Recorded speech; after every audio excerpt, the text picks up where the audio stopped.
တကွေမှာပညာဓမ္မများစွာကိုမွေးထုတ်ပေးကြပါသောဆရာသမားတို့စိတ်ချမ်းသာကြပါစေကိုယ်ချမ်းသာကြပါစေအနေရကင်းဘေးရှင်းကြပါစေ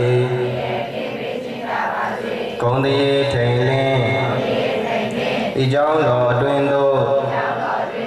ရောက်ရှိလာသူများတပည့်အားလုံးကိုစေရနာယူဖိတ်တရားစိတ်ဖြင့်အရေးကြီးစွာပေးပြီးတကားလားမျက်စရာအလား